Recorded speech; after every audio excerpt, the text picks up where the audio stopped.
The advice and opinions expressed by the host of Autism Live and her guests are meant solely as suggestion and should not be in any way construed as child-specific advice. Any choices you make in determining your child's treatment are completely at your own discretion.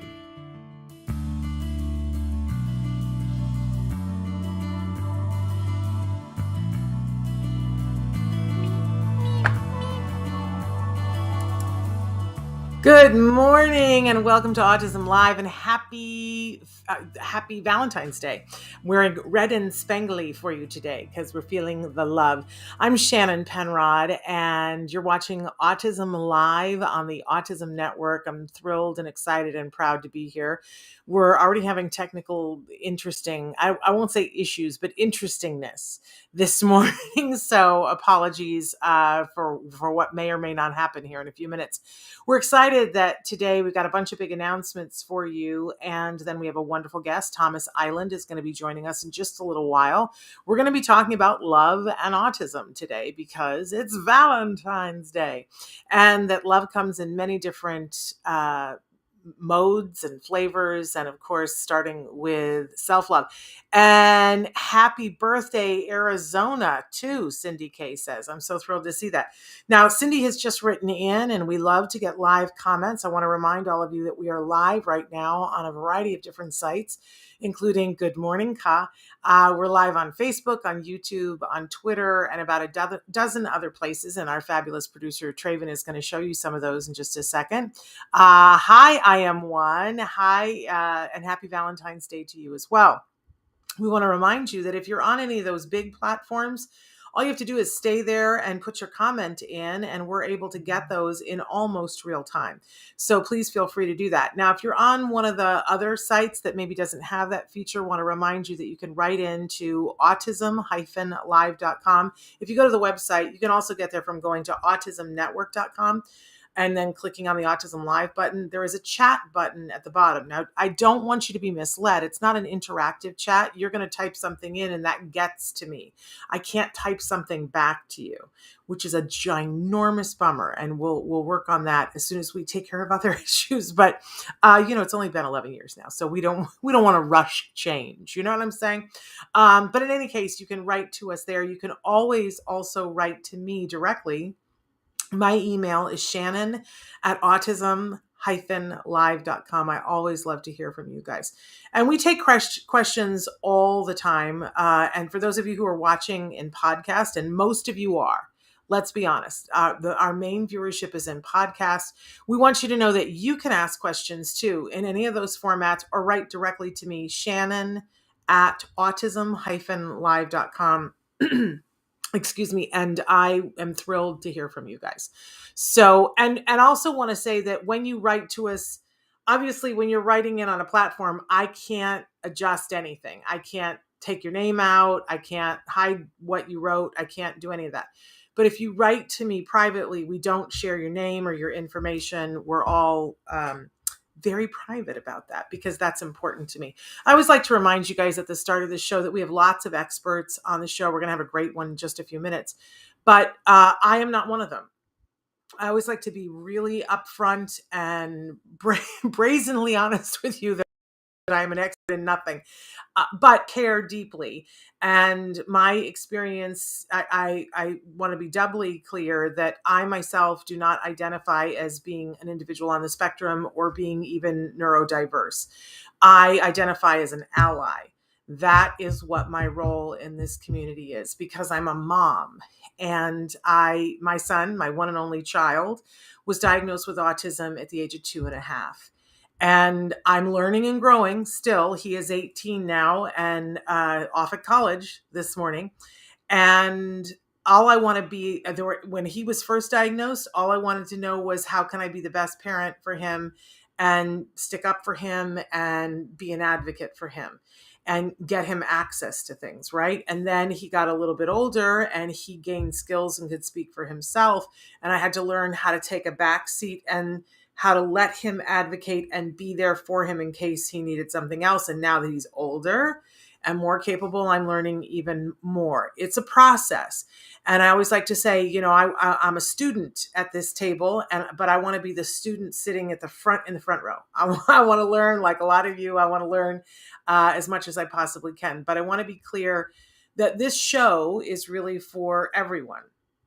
We always talk about the fact that our mission is to provide information and inspiration to that larger autism community that, for me, and I think for you as well, if you're here, starts with individuals who are on the spectrum. Of course, they are the beating heart of our community, but we also include in that community everyone who loves them, who wants all the things for them that we should want for them: the respect, the dignity, the opportunities, the employment, the right to love who they love, right? The right to be who they are. So if you love an individual on the spectrum and that's the mode that you're in, welcome home. We're all here together. Si se puede, right? We're going to hold hands. That's what we're all here for. But we're learning and growing, right? I'm saying hello and happy. And of course, I speak this much Spanish, Alicia. Feliz Dia de Amor y Amistad. Okay. I'm sorry for me butchering it. And Esoteric Gold, hello. We love your red hearts. All right. So that's how you write in, and you can write in questions for our guests. You can ask questions of the other viewers. Everything and anything goes as long as we're kind to each other, right? That's really the only thing. I don't believe in the thing of saying that there's no stupid question. If it's a stupid question if it's meant to hurt. But if our hearts are in the right place, if our intentions are in the right place, then I don't think that there's anything that is inappropriate if our hearts are in the right place. And I think they are. So let's move on. At the beginning of the show on Monday, we always like to kick it off with something we fondly refer to as the jargon of the day. This is when we take on one word, one phrase, one acronym. We try to figure out what in the hey nani nani are those experts talking about? Why do we need to learn these terms? I don't know about you guys, but sometimes I certainly used to find it terribly overwhelming. And you know what? The truth is sometimes people do. I recently was very overwhelmed by jargon, and I was like, wow, this takes me back, right? So what we do here is first we give you a jargon term or an acronym. We go to Alphabet Land from time to time. First, we give you the actual definition. Then, where possible, I choose to make fun of those definitions because they need to be. Someone needs to make fun of those, because sometimes they just rearrange the words in it and you go, thank you. Because if I knew what those words meant together backwards, I would know what they meant forward, right? But once we get over the happiness of making fun of them, and sometimes we can't make fun of them because there's nothing to be made fun of, right? But the main thing that we want to do is get to the working definition, which is the beginning understanding for all of us of what are we actually talking about and how can it help us to be on that mission that we were talking about before of either helping ourselves or helping someone that we love. Right? Why do we have to be speaking jargon? Hello, Dark Angel. Thrilled that you're here with us this morning. So let's take a look. Even I don't know what the jargon of the day is today. I'm flying blind today. Oh, well, here we go. Stereotypical behaviors. Ooh, and we've never done this one before, so this is a little fascinating. Let's take a look at what our actual definition of stereotypical behaviors is. Stereotypical behaviors, a motivating operation that establishes, increases the effectiveness. Is this the right definition? I don't think this is the right definition, Traven. We've had so many technical problems this morning because this is the definition for operating MO, motivational operation.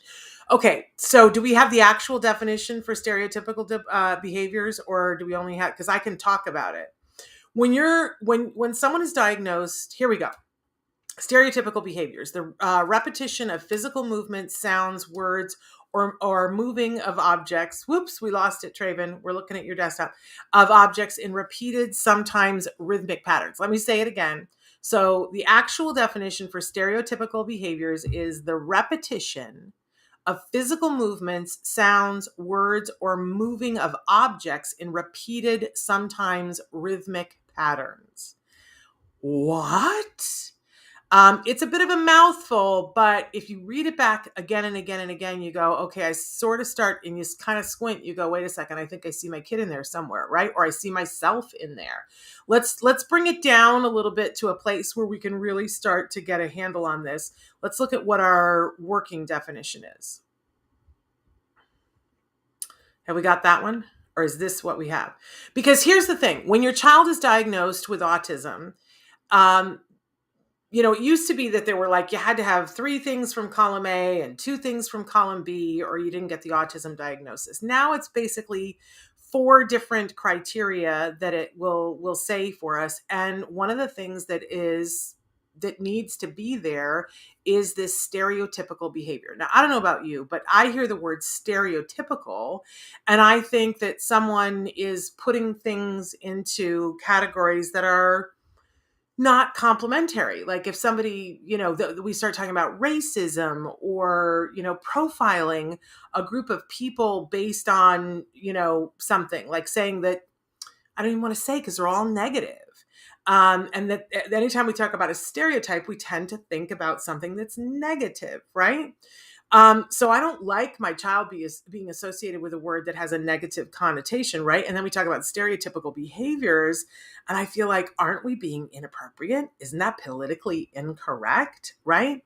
But that's connotation that we're bringing to it. So we really want to talk about when our kids are doing things like lining cars up, or something that they do repetitively that this comes under the category sometimes that you guys are calling it stimming, right? But it's a little bit broader than that.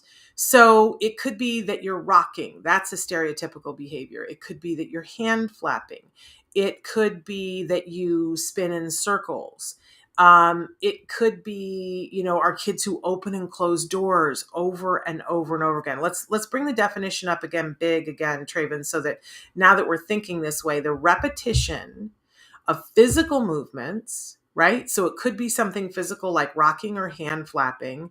Sounds, so our kids that make the same noises over and over and over again, or saying words, our kids who get stuck in echolalia, where we say that they say the same word from the same movie over and over and over, or moving of objects, that there are some kids that they can't, like the door can't be closed or the door can't be open, or there's something that can't be something else, and that this is repeated. And sometimes there is a rhythm pattern to it, but sometimes there is not, right? So the lining up the cars would be the objects. So this category, these stereotypical behaviors, are a category that there must be some of this present in order to get an autism diagnosis.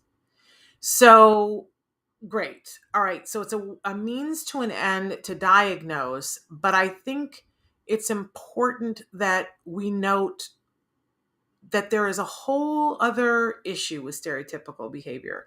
That is the feelings. That I can speak as a parent, that when you see your child doing some of this stuff, you go, what is that? I don't know what that is. And they do it over and over and over again. And for many people, it causes anxiety because the thought is, what is that? I don't understand that. And I think until we can acknowledge that that is the core of the funny feeling, I don't know what it is. I don't understand it. And so that's what's making me nervous. I don't think we can really join them where they are until we just acknowledge that that's a thing. And once you have a child on the spectrum and you kind of get to the place where you recognize, okay, this is my child and I don't understand it, but it normalizes a little bit for you, then we get into the part where it's hurtful when other people look at it and go, what is that? I don't know what that is, and it's making me nervous. And I think until we can all accept that within us, that we always want to be able to understand everything. And if we don't, we feel discombobulated, dysregulated, right? If we can accept that that is a thing that is in us, then we can stop labeling the person who's doing it. If we can get to a normalization of saying, I don't understand that, and that's okay, and that doesn't mean that it's weird, and we don't have to label it and put connotations on it and say that it's odd or that it's inappropriate or whatever, then we can get down to a conversation where we can say, is that functional?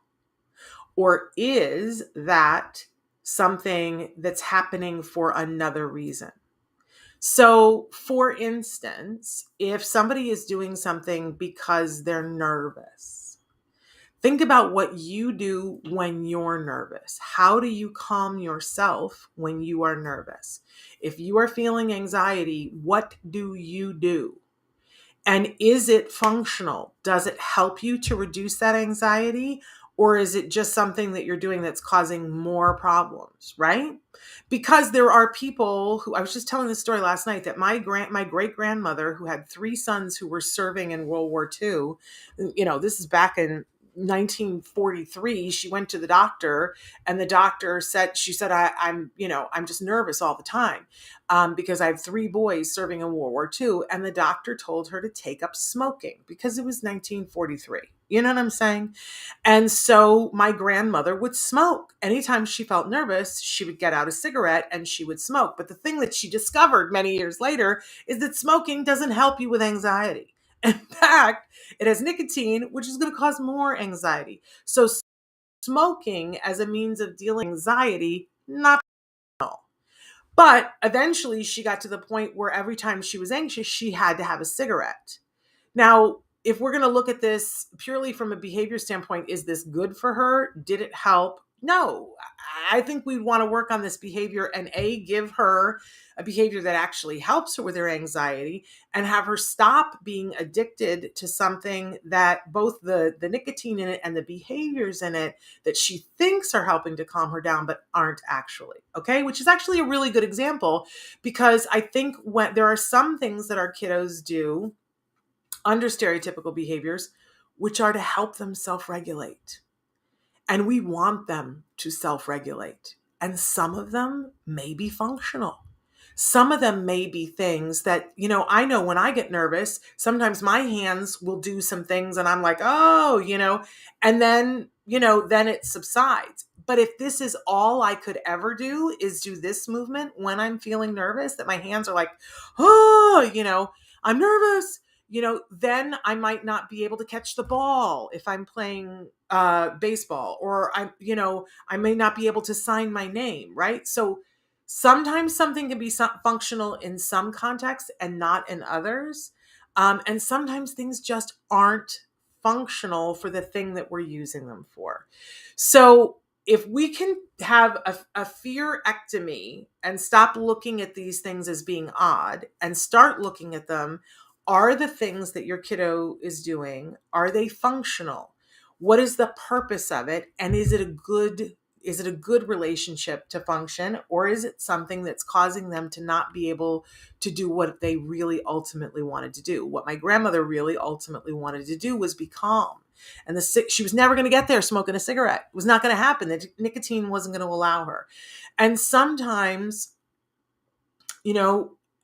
some of our kids will engage in a behavior to help soothe themselves, but it actually causes them to go further into the meltdown. So we need to look at stereotypical behaviors. We need to look at them with a very scientific eye and say, is this functional? And when we're doing that, if we're doing it properly, that's an empathetic eye. Because if we say, is it functional? That's the same thing as saying, is it actually helping them? Because I don't like when people just go in and say, well, we want to get rid of all this behavior because it's odd. I just can't be a part of that. Do you know what I'm saying? I just can't sign up for that. Who decided it was odd? It's odd to who? To you? Who left you, boss? Right? You know what I'm saying? I think that the world needs to make room for more of the things that our kids need to do to be themselves. But if it is not functional, then yes, I think that we can help our kids by helping them to find first a more functional way to get the thing that they need. We don't try to take away this behavior from them. We just try to find them a more functional way to get their needs met. It's a different way of looking at it. It's one I feel very passionate about. Okay, so we were a little all over the map, but does everybody feel like they get this? What stereotypical behaviors are and why and when we want to look at them? Because if it's not functional, we owe it to the people that we love to help them to find a functional way to do it. Vanessa, you've been on my mind. I'm glad you're here. Hi, Michelle. Okay, so, but don't get offended when somebody says stereotypical behaviors. I know that word stereotypical, it kind of drives me bonkers. It's just a way of putting a group of behaviors into a classification. And it has to do with this repetition and sometimes rhythmic. All right, let's move on. I feel like that was like a rocky road to nowhere, but let's move on. Let's move on to our question of the day and see if we can get somewhere here, because we got to get to our fabulous guest today that maybe we can talk about these things with. So we have a question for you every day, and there was the other slide that I didn't see before. Okay, so this is our topic. We're all askew this morning. I don't know what the question is, but let's just go to the topic of the week. So our topic this week is that normal is a setting on the dryer. Now, I wish that I wish I could know who it was that said this first, but I love this, and I kind of want to get t-shirts made or hats or something. I don't know. But this whole idea of what normal is, can we just shove it into the ocean? Can we just drop kick it someplace into a can? Because I don't know what normal is, but I suspect that I don't want it, whatever it is. I honestly don't know what normal is anymore. But when I think about people that come under the heading of normal, they're not my friends. They're not, they're not people that I can relate to. I don't really even understand what that is. And I like things to be free, and for people to be free. And the people that I love the most are free spirited and see the world in unique ways. And I love to hear how they see the world. So I love this. And I love that the autism community has adopted this, but it encompasses lots of communities, right? So what is normal is really an act of perspective taking, right? What is normal to you? But I think that the world has sold us a bill of goods that often, we're told that everything is normal except for us. And I've just rejected that. And I would like for us all to reject that. And it feels right to me that I have a kid that, we also want to reject that. And I just don't want to color in the lines anymore. Is everybody with me on this? Are you guys, listen, I spent years looking for normal. I kept saying, I just want something about our existence to feel normal, like we fit in, that we belong. And it took me a lot of years to realize we already did, sort of like Dorothy and the ruby slippers, to figure out we already knew where home was, and it was us. And then we didn't have to try to be like other people, and we didn't need for it to look like somebody else. Longingly at the parents who were taking their kids to Gymboree while we went, had the therapist house, and I was like, what must that feel like? And you know what? I'm not sure now, with the perspective that I have now, that that's really the thing that I ever wanted, because I look at some of those kids now and they're in drug rehab. And, so it really couldn't have been all the hearts and flowers and roses that I thought it was. And that our kids are amazing, and we are given an amazing opportunity. Yes, it's hard sometimes, and we have to work hard, and we're working to help our kids to be able to do whatever they want to in this life. But man, it's valiant. And I'm not sure that normal is something ever to be strived for again.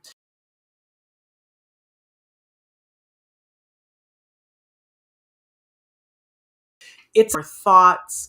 I I'm just putting that out there, that this week I think we should really be celebrating individuality and say that there is no normal. It's just a setting on the dryer. Anybody with me on this?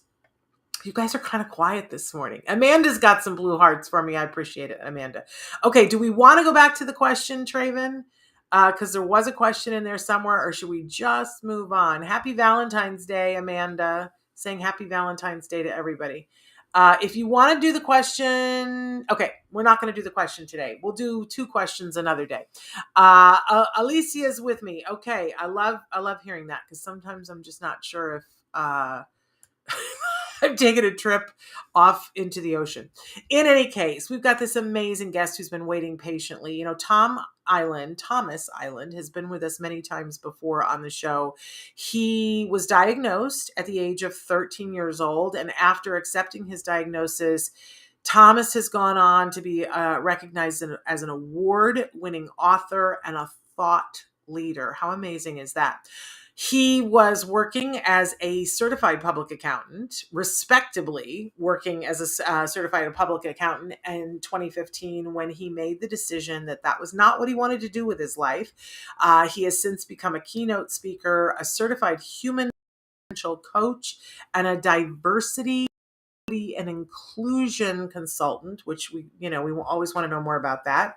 He is now the owner of Come to Life Coaching, which is based on the title of his best-selling book, Come to Life, which we've featured before on the show. It's called Come to Life, Your Guide to Self-Discovery. And I want to tell you that right before it came out, my son and I got to do some of the exercises in the book. And if you have a teen, I really want to encourage you to give yourself the favor of getting this workbook and doing it with your teen. You will be closer as a result, I guarantee you. Thomas's mission is to empower individuals on and off the autism spectrum to live the life of their choice. Don't we all love that? He has spoken, get this, at the United Nations. He's given a TED Talk entitled How to Come to Life. And he is the only Toastmaster International accredited speaker with autism in the world. How's that for a credential?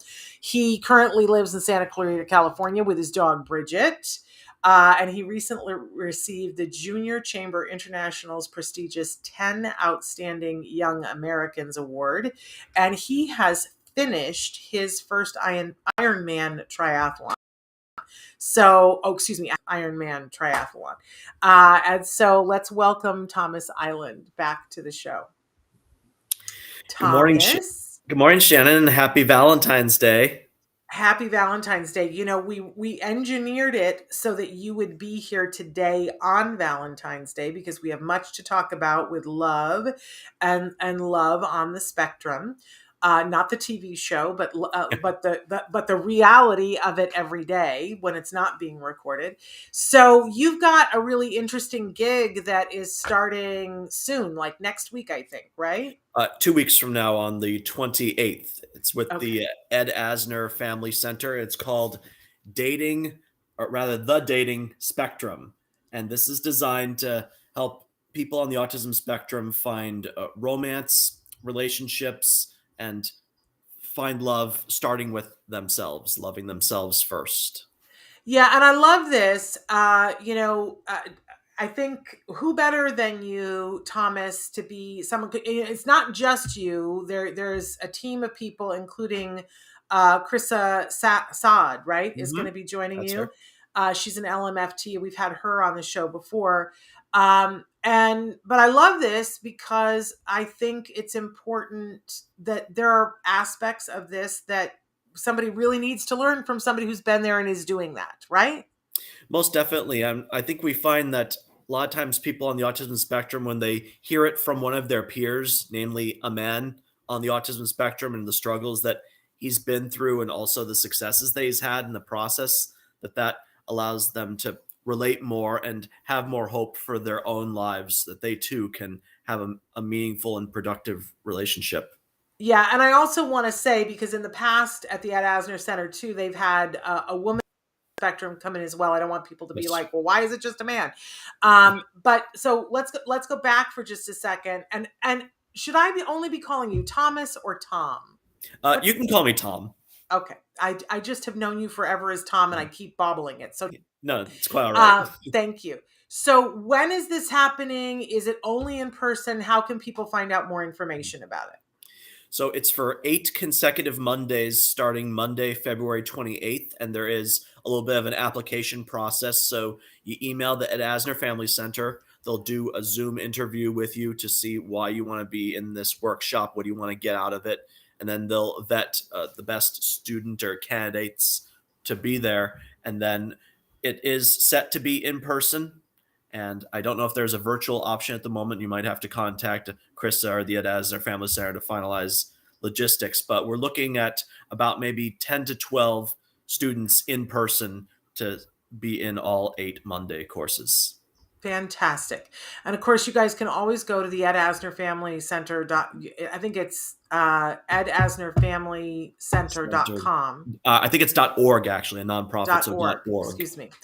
Okay, so you can go there and you can get more information about this to get signed up. And I want to be clear because I think everybody gets a little squishy when they're like, "Oh, there's an application process." Da da da da da. Da. But every single expert that we've had on this show, when we're talking about things of this nature, it's important to know that the individual wants it, that they have a vested interest. Because mom might be saying, "Well, I really want her to date," but if she doesn't want to date, that's not what these kinds of things are for. Same thing with anxiety. If there's not a vested interest in working on it. So I love that you guys are going through a process and talking about why do you want to do this before people are chosen to be in the class. Because I do think some well-meaning, those of us who are parents, sometimes we're like, well, I really want this for my kid, but these are the kinds of things that they've got to want. But let's talk for individuals on the spectrum who do want it. Let's talk a little bit about why you need to work on it, because this can be a little bit dicey and a little bit difficult for folks on the spectrum. That's why there's a whole season 2 of Love on the Spectrum on Netflix, because it's sort of fascinating. So tell us a little bit about some of the successes and struggles you have found, Tom, with romantic relationships throughout the years. So shortly after I got diagnosed, around 13 years old, I saw amongst my peers that there are like boyfriends and girlfriends, people dating on the campus. And I'm like, well, I want to have a girlfriend too. So if I saw a girl I liked, I would go to ask her out. And I was kind of the weird kid in the class. I was very, very strong academically, not so strong socially. And because of that lack of experience, I was a target for a lot of bullies, namely football players. They would set me up for scenarios like, hey, that cheerleader over there likes you. Go ask her out. I'm thinking, yeah, I want to date a cheerleader. So I'm going to ask her out, but I get rejected. And I have a little bit of a philosophy like persistence pays off. So I go to ask her again and she rejects me again. I'm like, one more time. So I go to ask her and get rejected again. And I'm starting to cause a little bit of a scene. People are gathering around kind of laughing at me like, this guy's not taking a hint. So my sister saw what happened, told my mother about it, and basically we established, okay, maybe cheerleaders aren't the best dating material for me. I probably could get one today, but at least at the time, that wasn't the best approach. And my mother actually formed a little bit of a stereotype that stuck with me and the family for a bit. She was under the impression, because of situations like that I could not succeed in a relationship unless the girl also had autism. Oh, so interesting. I thought about that, and there weren't too many women on the spectrum that I was going to school with, and started to expand my horizons a little bit and had some good and not so good dating experiences with women both on and off the autism spectrum, as well as older and younger women. So I've kind of been all over the place since that first instance of wanting to date cheerleaders. Yeah. And I feel like my memory of when I first met you was that you were in a relationship that had been a pretty long-term relationship that you subsequently you decided to end after that. I hope I'm not bringing up personal things, because this was just when I met you that I was aware. Because as a parent, I think we meet people like you on the spectrum that are like having these successful careers and having a life. I think sometimes we ask things that are inappropriate because we just want to know, how's it going for you? And when I met you, you were a CPA with a girlfriend, and I was like, man, he's got it all figured out, And then later when I heard that you were the one who broke it off, because I think that that's also a sign of, being really healthy, to understand that the relationship is not for you and decide that you're going to leave the relationship. I just was blown away by that, Tom. I always was like, oh man, Tom's got it all together. Am I getting too personal? Not at all. And I appreciate your words of encouragement. And I'm an open book, so I can talk about this particular topic. Okay. And to give you some context, yes, there was a woman that lived in another state who came to live with me. We've been pen pals for about 10 years before we decided to become a couple. And she took a big leap of faith going from a rural part of the country to suburban Los Angeles. And at the same time, being on the autism spectrum herself, she didn't have any services or supports her entire childhood, whereas I did. So I had access to therapies and classes and courses that helped me become my best self. So my mother and I are working to help her get like a job coach, someone to help her with college, someone to help with independent living. And she calls her parents back in where she was from, and her parents are also on the spectrum. The parents responded, "They're looking to change you. Don't let them." Oh.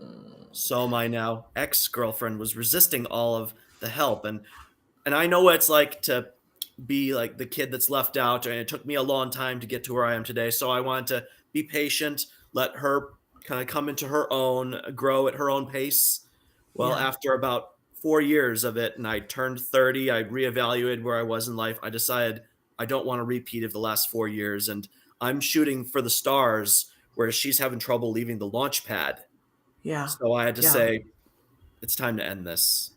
There you go. Well, very mature of you to recognize and say we're headed in different directions. And I think that that's very common in relationships where, the individuals are not on the spectrum, where one is like, I want to progress. I want to, I want to, have a bigger life. And the other one is like, I don't, I'm happy with the way I am. I don't want to do self-improvement. So all of that makes sense. And we talked already about the fact that sometimes there are challenges that individuals on the spectrum face, but I think we should also take a second and acknowledge the other part of it too, that there are some things that people on the spectrum bring to the dating process that we wish that other people had. What are some of the strengths that people on the spectrum bring to the dating process? I think people on the autism spectrum, when they're in a loving, committed relationship, are wonderful listeners. Like, they'll be there for you when you need them more than anything. And I think when they're in a relationship, when they're committed, they give everything that they've got. They're very loving, and almost to a fault, because something that I've noticed over the years is I'll be very loving, very giving, almost to the point of smothering and overwhelming. And I may have to scale things back a bit. And also, I wasn't really picking up on the possibility of if I was being used. So a relationship should be a two-way street, a little bit of give and take from both Yes. parties. If I'm doing all the giving, and she's doing all the taking, then that's not good for me. Right. On So, both sides of that, that's so it not works good. both ways. Yeah, I often say anymore. I would say that the number of people that I consider friends and people that I'm close to that are on the spectrum now is higher than 50% of the people that aren't. And one of the things I really notice is that there are sometimes when I just want someone to tell me the truth, and I'll find myself in a room full of people who aren't telling me the truth. And Uh-huh. I find myself going, if I were in a room full of people on the spectrum, I would not be feeling what I'm feeling right now, because somebody would have already told me that I have a giant schmutz on my face, and that and while everybody else is like, no, you look good. And I'm Hmm. speaking metaphorically, but um, I do appreciate that folks on the spectrum almost, I'm going to speak in generalities here, but they're going to tell you what's really happening so that you don't have to guess. And it's so much less work. I think that that's got to be a plus in relationships, to just know where you are, and that what the person says, what they mean, and mean what they say. And that there isn't this whole other game that sometimes people who are not on the spectrum insist on playing that isn't fun for anyone. Sarah saying, hi, Tom. Wow, amazing story. Thanks for sharing. You are a great role model of persuasion and hope to parents like me. That's Absolutely. what I'm shooting for, Sarah. Thank you very There much. we go. And you're right, Shannon. The people on the autism spectrum tend to have a lot of candor and a lot of honesty, again, almost to a fault. So you ask Yes. someone with autism, does this dress make me look fat? Right. You might get a yes, it does from That's them. right. You asked. That's right. That absolutely. And sometimes you're in a place to take that and sometimes you're not, right? But we need to be cognizant of the fact that when we do ask them, we are going to get an honest answer. So and you're going to be teaching skills to folks on the spectrum at this Dating on the Spectrum at the Ed Asner Family Center. Tom, what would you say was the big turning point for you in that, how you to get to the point where dating and relationships easier? Well, right around the time I ended high school and started college, reality TV was really starting to come about. And there was a little social experiment that Ashton Kutcher started called Beauty and the Geek. And I don't know if you've ever heard this show, but it takes 8 very smart but very geeky guys and pair them up with 8 beautiful but maybe not so intelligent women. And they learn from one another through a series of social experiments and situations. And they're learning from one another as to what kind of things are missing or why their past relationships weren't working. And about halfway through each season, the geeks would get makeovers, whole new wardrobe, haircut, eyebrows done, waxing if need be. And it was because of that show that I get my eyebrows trimmed every 6 weeks to this day. Wow. Like work, I maintain my hair and my beard every so often. Yeah. And got new clothes and found newfound confidence by changing myself, my image up. And it wasn't a matter of conforming to society or what society wanted or expected of me. It's what I wanted for myself. Yeah. And as a result of seeing what women wanted, what kind of clothes they like, what they're attracted to, I got dates. There you go. There you go. It's so funny because when you put it that way, I mean, we've gone through 2 generations of Queer Eye for the Straight Guy, which is just makeovers, right? But we've discovered that a makeover is much more than the clothes you wear. It's how you feel and the confidence with which you go out into the world. And when somebody goes to do a makeover on somebody on Queer Eye, we don't go, oh, what are you doing? You're not accepting them for who they are. You're changing them.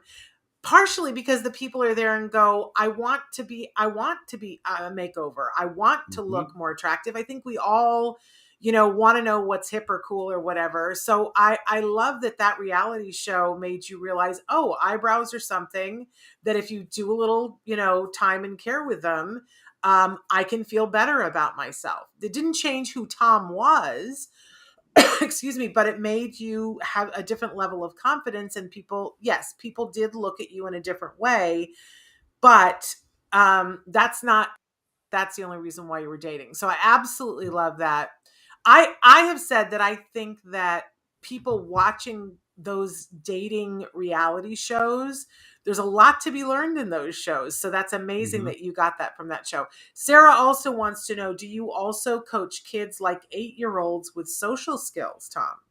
I haven't coached an 8-year-old as of late, but yes, I can coach young people with social skills and introduce them to my book and help them prepare for the life that they want to live and get ready for transition to adulthood, because we all want our young people to be successful and happy and live a life that's true to them, and this can help make that happen. So yes, I could assist your young one with, and you do coach, and you're willing to coach over distance, right, Tom? You can. I do. A lot of my clients are virtual, and then they pay me electronically, so it works out, and it's actually made a pretty good living for me during this pandemic. And we love that. I also wanted to touch on family, because my sister and my mother also gave me some much needed perspective, because I was improving my exterior, what's on the outside, but I also had to improve my skill sets. And my Yeah. sister told me, Tom, girls like a guy who knows how to cook. Girls like a guy who knows how to dance. Girls like a guy who knows how to keep himself clean. So I learned how to cook.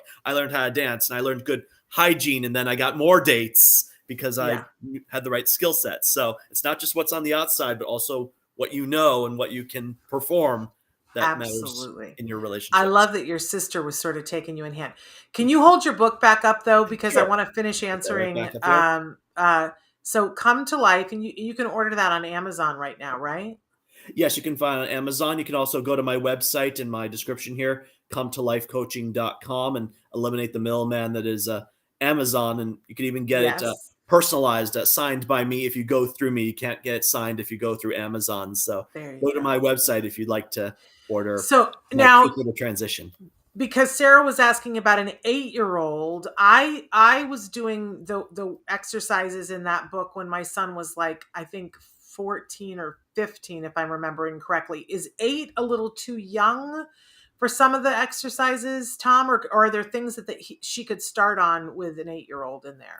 Well, even the first activity in the book, Who's My Superhero, where Mm. the child looks at what kind of character or person in their life, living or dead, is meaningful to them, and why is that character or person meaningful to the child, and what that person or character has going for them, and then eventually see that they too can be like that hero over the course of their life and or the activities in that book. So there is a way to relate to young people. Come to Life was originally designed for about maybe 10 to 12 and older, but I could see it possibly working with an 8-year-old given the right circumstances.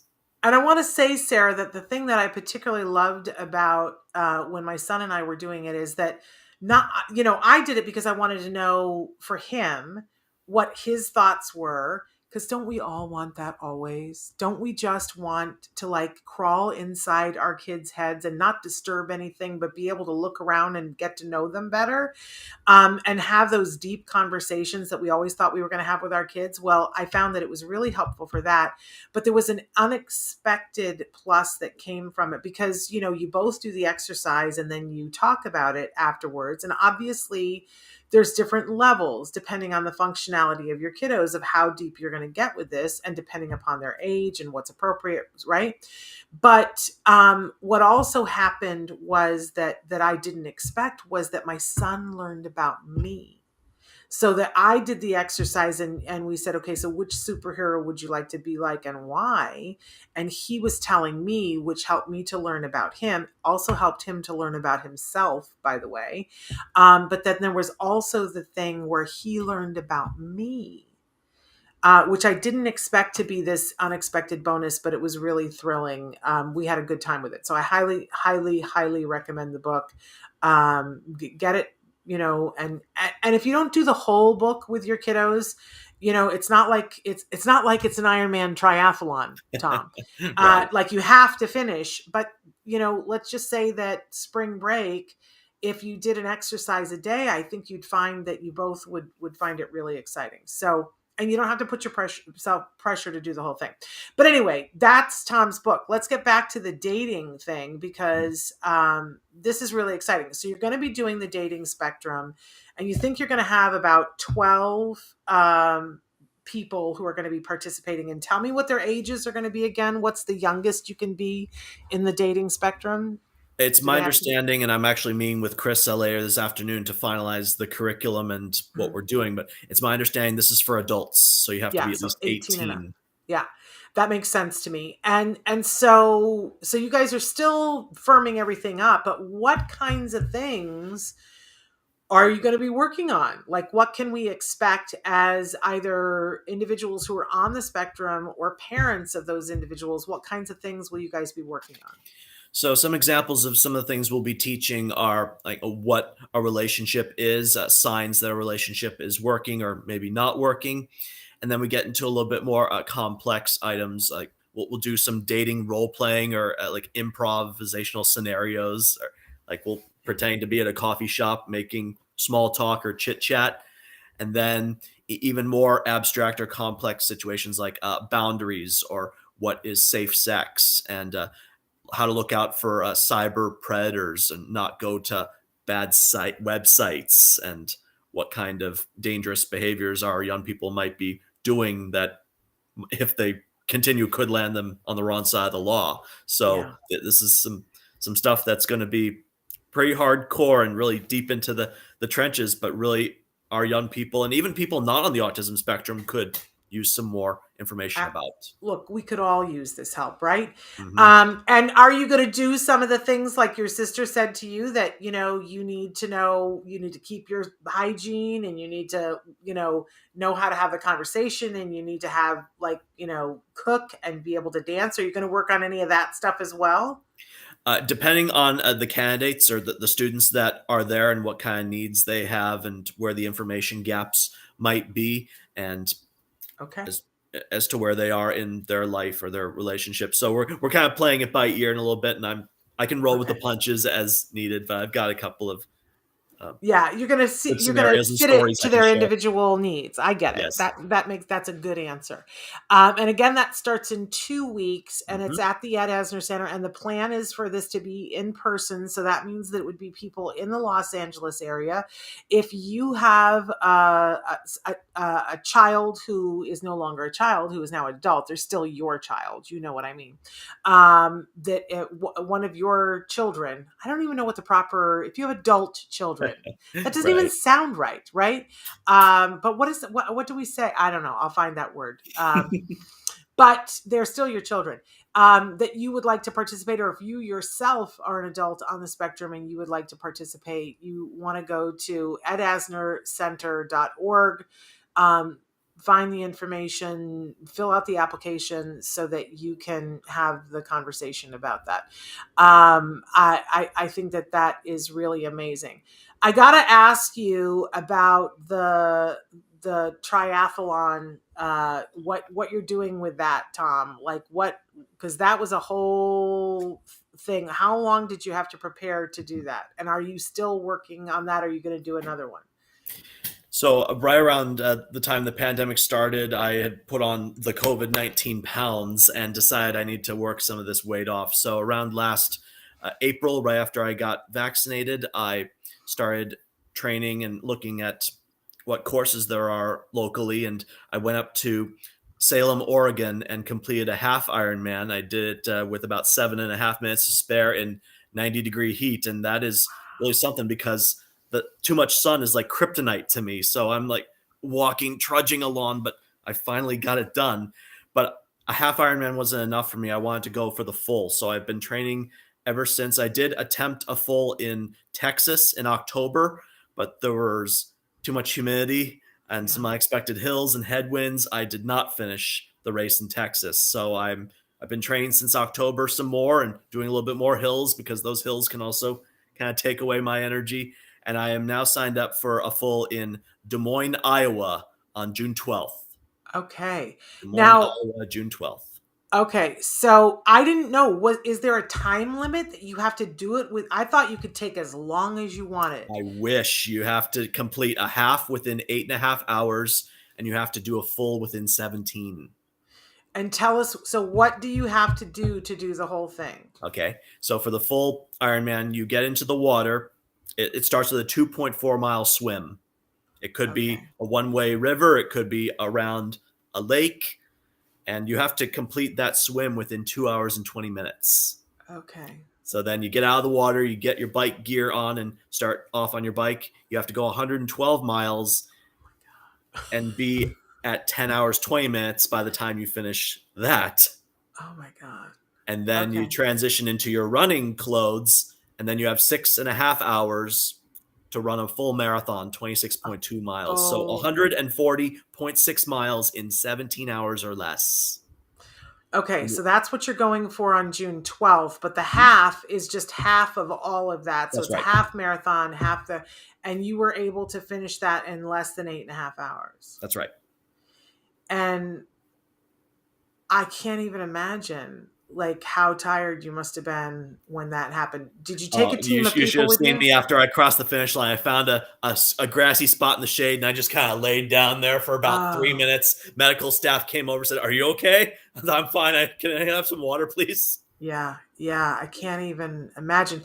After being in motion that long, I'm Mhm. sure that it must feel like your body almost can't stop. Because Mhm. that is just crazy. Well, that's quite an accomplishment, Tom. We're going to be cheering you on in Des Moines. That is crazy, crazy, crazy. I can't even get my head wrapped around that. And why did you want to do that, Tom? Why was that the thing you felt you wanted to push yourself towards? Well, about 5 years ago, I went to a workshop called One Day to Greatness. It's through Jack Canfield. He wrote the Chicken Soup for the Soul Yeah. books, and he told some stories about people running and finishing Iron Man competitions. So I'm like, well, I want to do that. So I recently finished the half, and I also saw a story back in November of 2020. A man about 20 something years old with Down syndrome finished a full Ironman in about 16 hours, 46 minutes, and set a Wow. Guinness World Record in November Wow. 2020. And I looked up the Guinness World Records. Nobody on the autism spectrum has ever finished a full Ironman. So if Wow. I So finish Des you're going to be Moines the in first. time, I could set a Guinness World Record. You're going to be the first, Tom. I It's want so to be the first. inspirational. Well, you're an amazing guy, Tom Iland, and what a gift to our community and what a gift to our kids. If you just loved this time that we spent with Tom, first of all, if you're in the LA area and you or someone you love is an adult on the spectrum and you'd like to be able to take the dating spectrum class, then please reach out to the Ed Asner Family Center. But if you are interested in one-on-one coaching with Tom, you can do come to lifecoaching.com. Mhm. So again, that's come to lifecoaching.com. Here's my email address if anybody wants to shoot me an email. There we go. And I think Traven will probably put that up on the screen in a second. It's Tom at thomasisland.com. Now, here's the thing about when you say island, because it's pronounced just like the piece of land out in the ocean, Mhm. island, but it does not have the S. There is Right. no S in island. So it's Thomas, THOMAS, island, ILAND. So island without the S. Correct. And of course, we hope that you will go there to purchase his book and reach out to him to ask him a question or talk to him about coaching for yourself or a loved one, because that's a fun thing to do. We also have to give a shout out to your mother. Please make sure that you give her our love, because your mother is an amazing human being, and we're sending her all the love in the world, okay, on Thank you so Valentine's Day. much. And Tom, just keep in touch with us. We want to know how the dating spectrum goes, and we want to know how your Iron Man Triathlon Mhm. goes. Craziness, full one. We'll be thinking of you on June 12th. So thank you for being with us, Tom. Thank you, Shannon. Really nice to be here today. You take care. You too. Stay safe. Bye-bye. We're here at the end of the show, and I've only got a second here. So I want to remind everybody that tomorrow, Dr. Grant Bichet is here live, and she's going to be taking your questions. So if you want your question asked, then please send that to us as soon as possible. The first few questions are questions you can either email them, we get them ahead of time, and then we start taking as many live questions as we can. So if you have a burning desire, something that you want Dr. Grampy to answer, send it to me now, Shannon at autism-live.com. That's probably the best way. You're not limited to number of characters. You can send me as much or as little information as you want. I hope that all of you take a moment on Valentine's Day, wherever you are, whatever your circumstances are, and first do something for yourself. Do something that is self-love for yourself. Because what is it that RuPaul says about, ain't nobody gonna love you unless you love yourself, something like that. I love RuPaul. Because it has to start with self-love. So if you can't love yourself, what is it, Traven, that he says? If you can't love yourself, ain't nobody gonna love you. If you can't love yourself, how the hell are you going to love anybody else? Love it, love it, love it. There's Tom's got it too. If you can't love yourself, how the hell are you going to love anyone else? Can I get an amen? Yes. So love. Thank you, Tom, who's still with us. Thank you, Traven, also. So it starts with yourself, and remind yourself, if you are the parent of someone who's on the spectrum, the best thing in the world that you can do is model the behavior for them. If you show how self-love to yourself, you are teaching your child how for them to love themselves, right? So start with the self-love and then spread the love on the people that you care. Now I'm going to quote James Taylor: shower the people you love, show them the way that you feel. I found out over the weekend that a dear friend that I went to graduate school with passed away, and it was just a reminder to me: tell people you love them, tell them how much they mean to you. You know, none of us are going anywhere right now, but eventually we are, and you don't know when. So today's a great day. Tell people you love them. Tell them what they mean to you. Don't save it for a rainy day. Do it today. All right. We're going to be back tomorrow with Dr. Grant Boucher. Until then, give your kiddos a hug from me and one for you as well, because you mean the world to me. All right. Happy Valentine's Day, everybody. Bye-bye for now.